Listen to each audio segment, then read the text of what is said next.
Hello everyone, कैसे हैं आप सब। आई होप आप सब बेहतर होंगे। आज हम करेंगे जो सीडीपी का चैप्टर है इंडिविजुअल डिफरेंसेस, ठीक है।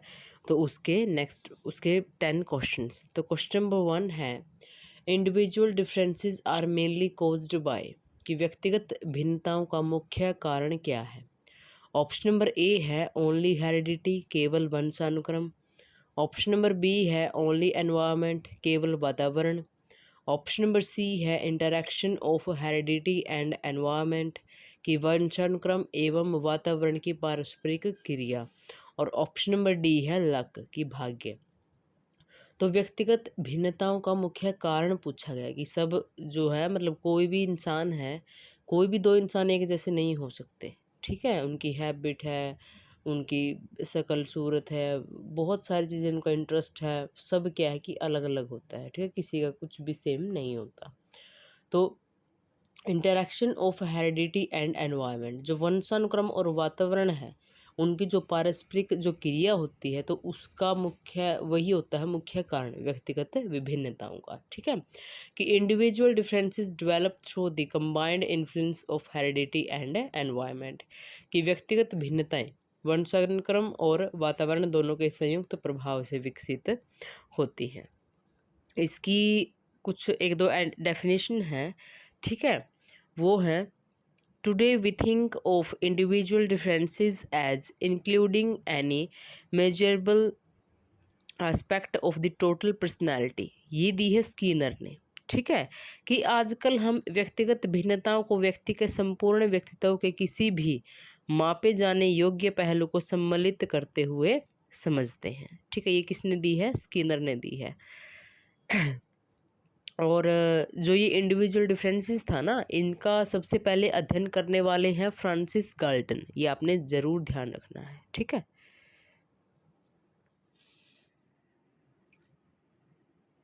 क्वेश्चन नंबर 2 है, which learner needs differentiated instruction the most, कि किस शिक्षार्थी को विभेदित शिक्षण की सबसे अधिक आवश्यकता होती है। ऑप्शन नंबर ए है average learner. Option number B है लर्नर विद आइडेंटिकल एबिलिटीज़।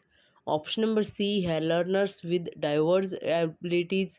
और ऑप्शन नंबर डी है learners of the same age, कि किस शिक्षार्थी को डिफरेंशिएटेड जो इंस्ट्रक्शन मतलब उसकी विभेदित शिक्षण की सबसे अधिक आवश्यकता होती है। कि लर्नर्स विथ डाइवर्स एबिलिटी, ठीक है। अलग अलग योग्यताएं होती है ना किसी भी लर्नर में, तो उसके लिए उसको विभेदित जो शिक्षण है उसकी आवश्यकता होती है। Differentiated instruction addresses diverse learning needs. Question number 3 है, according to psychology intelligence among individuals follows, कि मनोविज्ञान के अनुसार बुद्धि का वितरण किस प्रकार होता है। ऑप्शन नंबर ए है uniform distribution. Option number B है normal distribution. Option number C है रैंडम डिस्ट्रीब्यूशन। और ऑप्शन नंबर डी है इक्वल डिस्ट्रीब्यूशन। तो इसमें क्या है कि मनोविज्ञान के अनुसार, साइकोलॉजी के अनुसार बुद्धि का वितरण किस प्रकार होता है, ठीक है। तो क्या है कि जैसे कि अलग अलग प्रकार के बच्चे होते हैं, बालक होते हैं, सामान्य है, विशिष्ट है, ठीक है। विशिष्ट में जैसे कि प्रतिभाशाली बच्चे आते हैं, ठीक है, या फिर बैकवर्ड आते हैं, फिर मेंटली डिफिशियंट चाइल्ड आते हैं, कि मंदबुद्धि बच्चे भी आते हैं। तो इन सब का क्या है कि जो बुद्धि का वितरण है वो नॉर्मल डिस्ट्रीब्यूशन के आधार पे होता है साइकोलॉजी में। तो इंटेलिजेंस जो ऑप्शन नंबर बी है इसका सही आंसर होगा। Intelligence generally follows the normal probability curve. Question number 4 है, विच assessment best identifies individual differences, कि व्यक्तिगत भिन्नताओं की पहचान के लिए कौन सा मूल्यांकन सबसे उपयुक्त है। ऑप्शन नंबर ए है one final examination. Option number B है oral test only. Option number C है कॉन्टिन्यूस एंड कॉम्प्रिहेंसिव असेसमेंट। और ऑप्शन नंबर डी है मेमोराइजेशन टेस्ट, ठीक है। तो इसमें क्या है कि जो कॉन्टिन्यूस और कॉम्प्रिहेंसिव असेसमेंट होता है वो क्या है कि व्यक्तिगत भिन्नताओं की पहचान के लिए सबसे उचित मूल्यांकन है, ठीक है। कि continuous assessment provides a holistic picture of learners. तो इसमें क्या होता है कि जो कॉन्टिन्यूस का मीन्स क्या होता है, the word continuous refers to regular assessment carried out during the school year. ठीक है, इसमें क्या है कि रेगुलरिटी मतलब कि लगातार होना असेसमेंट बच्चे का। कॉम्प्रिहेंसिव में है कि means that a child overall development is considered, उसमें क्या है कि जो ओवरऑल डेवलपमेंट होती है ना बच्चे की, उसका ध्यान रखा जाता है, उसके बारे में मतलब कि पता लगाया जाता है, असेस करते रहते हैं जो टीचर्स होते हैं। Evaluation in the CCE refers to the process of measuring and understanding a student's performance। तो इवेलुएशन में क्या है कि प्रोसेस होती है एक मेजर मतलब कि मापने की और समझने की जो स्टूडेंट की परफॉर्मेंस है उसके बारे में। ठीक है, तो ये था continuous and comprehensive evaluation. Question number 5 है, a teacher ignores individual differences की the most likely outcome is. एक शिक्षक है यदि व्यक्तिगत विभिन्नता जो है उनकी उपेक्षा करता है मतलब कि इनको इग्नोर करता है, तो सबसे संभावित परिणाम क्या होगा। ऑप्शन नंबर ए है better learning, option number B है increased motivation, option number C है learning difficulties for many students, और ऑप्शन नंबर डी है इक्वल अचीवमेंट। तो अगर टीचर इग्नोर करता है उनको, ठीक है, तो learning difficulties for many students की, क्योंकि सब स्टूडेंट्स अलग अलग होते हैं तो उनको क्या है कि सीखने में प्रॉब्लम्स आती हैं बच्चों को। ठीक है, अगर इनको इग्नोर किया जाता है। क्वेश्चन नंबर 6 है, which is not an individual differences कि निम्न में से कौन सा व्यक्तिगत भिन्नता नहीं है। ऑप्शन नंबर ए है इंटेलिजेंस, ऑप्शन नंबर बी है पर्सनैलिटी, ऑप्शन नंबर सी है क्रिएटिविटी, और ऑप्शन नंबर डी है यूनिवर्सल डेवलपमेंटल सीक्वेंस। तो इंटेलिजेंस की सब बच्चों में इंटेलिजेंस एक जैसी नहीं होती है, तो ये तो डिफरेंस जो डिफरेंस है उसका एग्जाम्पल है। पर्सनैलिटी भी अलग अलग होती है सबकी और क्रिएटिविटी भी। लेकिन जो यूनिवर्सल डेवलपमेंटल सीक्वेंस है, ठीक है, इसका मतलब क्या है कि कोई भी बच्चा, ठीक है, दुनिया का कोई भी बच्चा जिस तरह से उसका जो डेवलपमेंट होता है ना, उनका जो सीक्वेंस है वो तो सेम रहता है। ठीक है, कि सबसे पहले क्या है कि बच्चा अब थोड़ा बैठना सीखता है, ठीक है, फिर वो क्रॉलिंग करता है मतलब कि घुटनों के बल चलता है, देन फिर क्या है कि वो पैदल चलता है, ठीक है, बोलना सीखता है धीरे धीरे, सब चीज़ें क्या है कि वो करने लगता है। तो जो ये सीक्वेंस है ना, ये सेम होती है। ठीक है, टाइमिंग अलग अलग हो सकती है, किसी में क्या पता कोई बच्चा जल्दी चलना सीख जाए, कोई लेट चलना सीखे, लेकिन जो सीक्वेंस है ना डेवलपमेंटल की, जो यूनिवर्सल डेवलपमेंटल सीक्वेंस है वो क्या है कि सब में सेम रहता है। तो universal developmental sequence is common to all children. Question number 7 है, Gardner theory suggest that students different mainly in कि गार्डनर के सिद्धांत के अनुसार विद्यार्थी मुख्यतः किस में भिन्न होते हैं।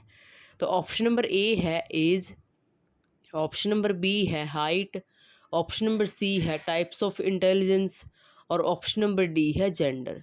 तो जो गार्डनर है उन्होंने जो बहुबुद्धि का सिद्धांत दिया था, ठीक है, तो उसमें क्या बताया था इन्होंने कि जो सभी बच्चे होते हैं उनमें अलग अलग टाइप की इंटेलिजेंस होती हैं। सभी बच्चों में क्या है कि अलग अलग तरह की इंटेलिजेंस होती हैं। तो ऑप्शन नंबर सी इसका सही आंसर होगा। तो ये है जो मल्टीपल इंटेलिजेंस है जो गार्डनर है उनके अनुसार, ठीक है, कि म्यूजिक स्मार्ट है तो म्यूजिकल होगी उस बच्चे के अंदर, बॉडली काइस्थेटिक है बॉडी स्मार्ट, पीपल स्मार्ट, ठीक है, interpersonal, verbal linguistic word smart, logic smart, logical mathematical, nature smart, ठीक है, इसमें क्या है कि नेचुरलिस्टिक, देन है सेल्फ स्मार्ट, इंट्रापर्सनल, और पिक्चर स्मार्ट, विजुअल स्पेशल। तो ये सब क्या है कि मल्टीपल इंटेलिजेंस होते हैं जो बच्चे में क्या है कि सब में क्या है कि अलग अलग तरह की पाई जाती है। क्वेश्चन नंबर 8 है, the best classroom strategy for individual differences is कि व्यक्तिगत भिन्नताओं के लिए सर्वोत्तम कक्षा रणनीति क्या है। ऑप्शन नंबर ए है same task for everyone. Option number B है same teaching method always. Option number C है फ्लेक्सिबल टीचिंग मेथड। और ऑप्शन नंबर डी है पनिशमेंट। तो व्यक्तिगत भिन्नताओं के लिए सर्वोत्तम कक्षा रणनीति क्या होगी कि फ्लेक्सिबल टीचिंग मेथड्स होना, ठीक है, ताकि वो जो सब अलग अलग प्रकार के बच्चे हैं कि सब में इंडिविजुअल डिफरेंसेस होते हैं कि उनके आधार पे उन मतलब प्रॉब्लम ना आए उनको सीखने में और वो आसानी से अपनी लर्निंग कंप्लीट कर पाए। क्वेश्चन नंबर 9 है which factor has the least influence on individual differences. Least होता है कि सबसे कम या फिर ना के बराबर। तो व्यक्तिगत भिन्नताओं पर सबसे कम प्रभाव किसका होता है? ऑप्शन नंबर ए है हेरिडिटी। ऑप्शन नंबर बी है एनवायरनमेंट।